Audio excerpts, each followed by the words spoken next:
Good morning. It's 7:47. Welcome to day 6 of me vlogging until I am monetized. Let's go. Oh, I am Queen Yashika of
the Prozac 20 milligram. Okay. Okay. So I'm sending them a message over. Now, if they were to prescribe it today, did you want to, if they could get it signed off today, did you want to go to that over? You have a good day. Thank you, you too. Bye-bye. All right. Bye-bye. Okay, so I am on day 2 without my Prozacs. And so, you know, it keep the crazy at bay. They keep the crazy at bay. So, you know, day 2, I don't like to go too many days without. I mean, I've been without it, but I noticed that I get, you know, I be looking at people crazy. So with them, I kind of keep the crazy at bay. You know, I just kind of go on by my day and just real smooth like. I mean, so I think that it's a good medication for me to stay on. They tried to give it to me when I was a young soldier at one point, and I was like, no, I'm good, because, you know, I was like, whatever. They tried some other stuff that I realized I was allergic to, so I couldn't take that no more, especially the Wellbutrin, baby. That made me feel good, baby. I was looking at the trees and stuff. Everything looked so beautiful when I was on a Wellbutrin, okay? I had an allergic reaction to that, so they said, you can't take that no more. And then I tried taking it again, and they said, okay, tell you what, you take it again, you're going to be in trouble, okay? Because I was like, it made me feel so good. I was going to fly. I kid you not.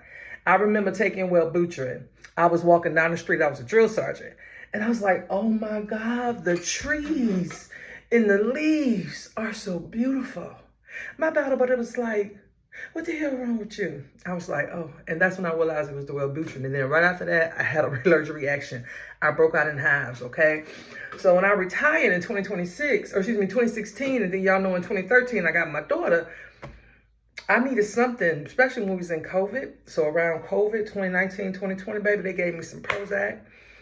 And I'm like, you know what? I'm good. So they was like, you can go up. I was like, no, I don't need to go up. I'm gonna stay right here on this 20 milligrams. So that way I'm calm enough where I keep the crazy at bay. But at the same time, I know what's going on. Okay? Because a part of me, I'll be like, you got one angel on one side, the devil on the other. You be like, okay. All right? So it keeps the crazy at bay. So yeah, we're going to get me some more today. We're going to try to get me some more today because I don't think I need to go about 3-4 more days without it. So yeah, we'll see. Okay, let's wait on the call back. Well, I'm going to go to the gym now because that's also a form of therapy. It's 9:31 and so 9:32 now. So I'm going to go ahead and make my way onto the gym. And that helps keep the crazy away sometime too. It does. Formula.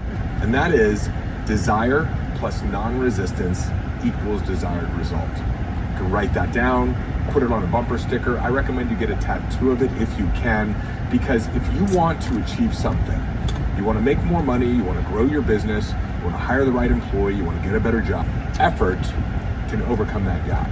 But effort built on tension just reinforces it, because now you're not taking action from a place of enthusiasm or certainty. You're taking action from the fear of not having the thing that you want. And so that's what you create more of, not having it. Because your brain is a goal-achieving machine. In other words, you get stuck in this gap forever if you believe you're not going to have something that you want. Okay, I am done with the gym.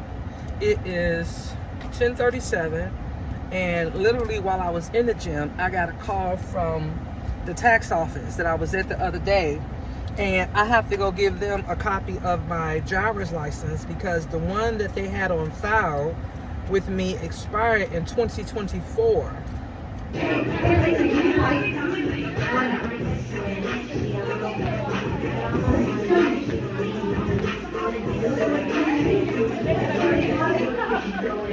Not that one, handstand. No, hell no. Come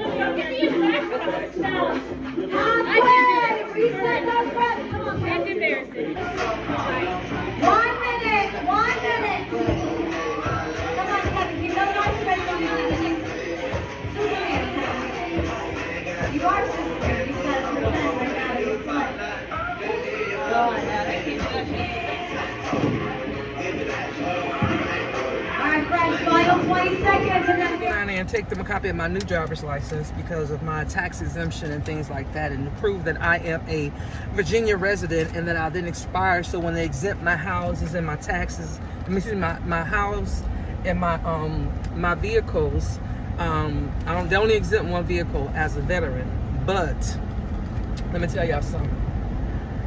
My taxes that I save on my house every year, because I am a 100% disabled vet, I save in taxes alone on my house about $400 to $4,500 a year. Okay, and then on my X5, I don't have to pay those taxes, as you can see, and that saves me like I think $1,400. So together, that's literally about $6,000. You divide that by 12 months.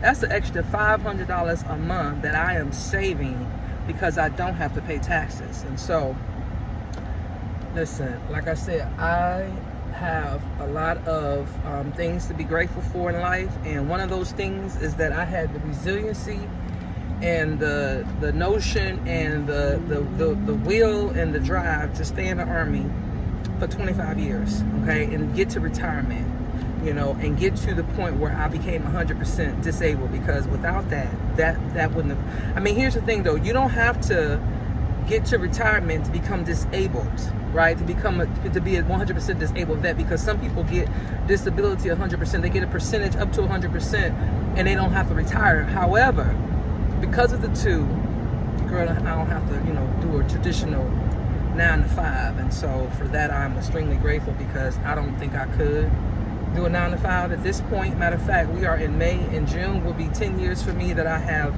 retired out of the military, and that first year or so, year or two, I think over a year, maybe not the first 6 months, but then after the 6 months, and then I went back to work for about a year, and I worked in 3 different salons because I am a licensed beautician. I worked in 3 different salons, and baby, I was what, 43 then, 43. So it was a little different, 43, 44. I'm in my 50s now. I don't want to do none of that no more. I don't want to get up. I don't want to get up and go talk to people like that and them tell me about something I didn't do right, or I need to do this way, or can you make it? I don't want to do none of that. Then on top of that, I don't want nobody to be in charge of me. I've done that too long. I've done that too long. I did it from the time I was born till I was 18, my mama. Then from the 18 to the time I was 43, the Army. Somebody telling me what to do, okay? This next part of my life, from the 43 when I retired to now, and until it's what I want to do. That's just how I set my life up. I knew that from the very beginning, I planned my life this way. I always told myself that I wanted to get myself in a position where I didn't have to worry about my overhead, so that I can go off and do what it is that I'm supposed to do in this world. Because I was like, I know I'm not supposed to just be a worker bee. I know I'm not supposed to just be sitting behind no desk. I am meant to share wisdom, to be a mirror, to help people, to pour into other people. This is what I'm for. But I can't do that if my bills ain't paid back, because for me to be full, for me to have what I need to be able to pour into other people, my cup got to be full.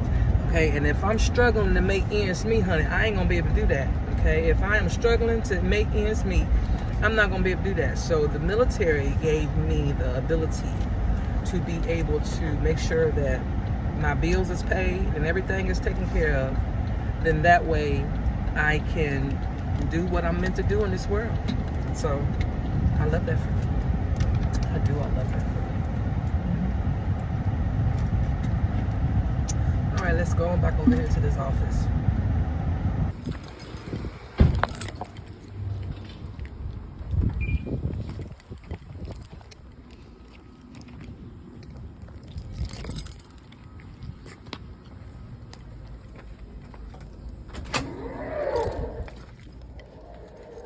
Hi, how are you? I'm well, thank you.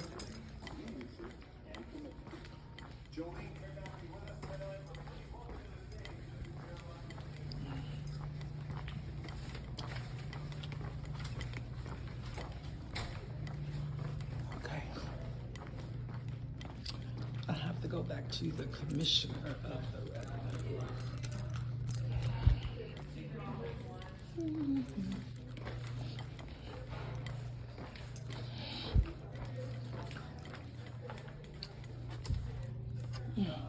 Let's do this. Thank you.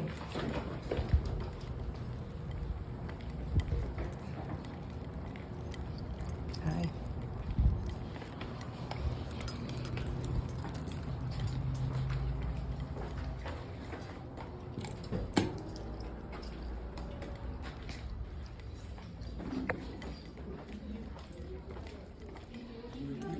Hi, how are you? Hi. Okay, so I just got to give a copy to Miss Allen. Yes. Yes, ma'am. Can make this copy for you, actually. Okay. Let me let her do it. Let me let her come out just in case you want to see it. And so our service number is going to be S100, and they'll call you to the right side shortly. By the way, this is the most fabulous driver's license. Thank you. And I'm up here trying to remember. What is her name? What is the? Come on now. You know who I'm talking about. Who you look like? Oh yes, Sally. What is her name? She got a half of the last name, and she's from She's from the islands. She's from the island. Who I look like from the island? We got to figure this out. Think about it. You know what? What is she? She got the deep dimples. I'm gonna figure. Okay, Girl, I'm gonna figure it out. Let me figure it out. Sheryl Lee Ralph. Sheryl Lee Ralph. Sheryl Lee Ralph. Exactly, this is shooting pass, but it must be okay if it went through, right? Yeah, it went through. If you forgot it, you write it down. Yeah, I You know. just reset it. I know. I got it. I think I got it, right? But I just was so used to sometimes seeing. There she go. There she go. I look like her. You look like Sheryl Lee Ralph. I'm like looking at you like, She's an original dream girl. yes. I'm like, that's who you look like, the dimples and everything. Girl. I'm coming to give you a Yes. What, right here? Yep. And you can register for a fictitious name before Enterprises. Okay. Register that name, that way it only cost you about $10. And then once it's registered and active, then you can go to the Chesterfield County website, that portal, and apply for the new business location. Okay? That's it. You are good to go. All right, thank you. Have a good one. So you don't have to worry about enrolling again. You have to use it. Oh, those are pretty. Have a good day. Bye-bye. You too. You're welcome. Okay. That is done. In and out. Maybe 10 minutes that it took. It sure is hot out here. May 25th is. Thank you, you as well.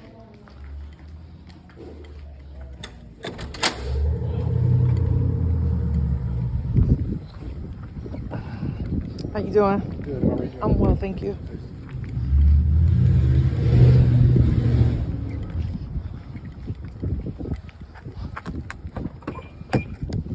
So I can get me a rotisserie chicken before I get back to this house and some lettuce so I can make me a salad with some of the chicken.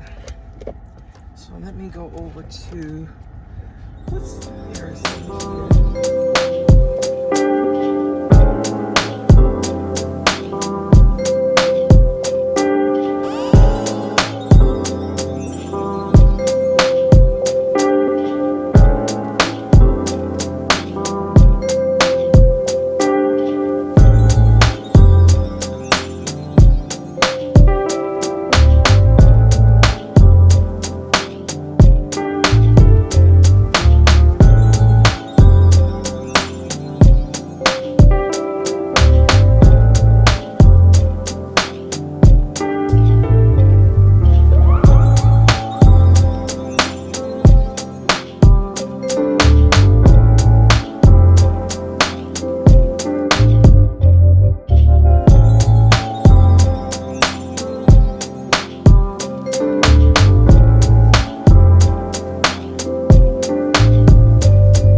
Oh, packages, look at that.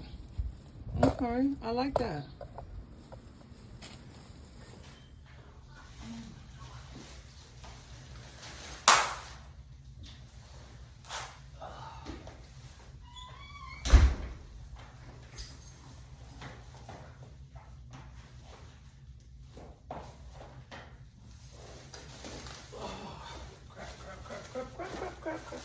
Crap.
of girls in the bathroom, like it's gonna be a fight.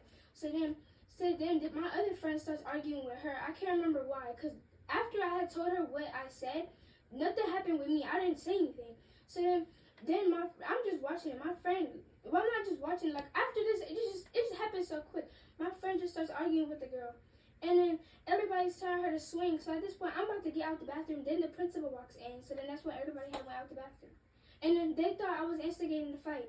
And I wasn't. People, you know, there was like 50 plus girls in there recording. I'm in the video. I didn't instigate. And Miss Smart knows that. She knows I didn't instigate. Let me see a slip. So you suspended from school for what? They still think I was instigating the fight, but Because you probably was. Because if somebody, okay, what I don't understand is, why is it every time something's going on in school, you always seem to have yourself in the middle of it? If you knew that, if they saw something as you being disrespectful to the girl, was they trying to fight you or the girl? At first they was trying to fight me. Then they started, because they're not cool. They started arguing. I don't know why they started arguing. You know, I don't think you telling me the whole truth. I am. Let me see what this lady said. Because I didn't get no call from nobody. You've been suspended for 2 days. Tomorrow and the next day. Tomorrow is Thursday. Failure to follow school expectations, instigating a group of students that led to a major verbal confrontation. Be admitted to school, you must call me, meet with me to discuss improvement of her behavior, and I may be reached at this number. Shania is prohibited from coming on any Chesterfield County school, public school properties, or Shania, how many times have you been suspended this year? I don't know. You don't know? No. You should add them up. This is like number 7, ain't it? Something like that. Number 7. I mean, you was doing good. You was clear for like 2 months. At least 6 weeks. You was good for at least 6 weeks. I don't want to see you on no telephone. I don't want to see you on no doggone computers unless you're doing homework. You understand me? I better not look and see you. Matter of fact, take your cell phone and put it right there. Okay? And take your iPad, get your iPad and bring it in here too.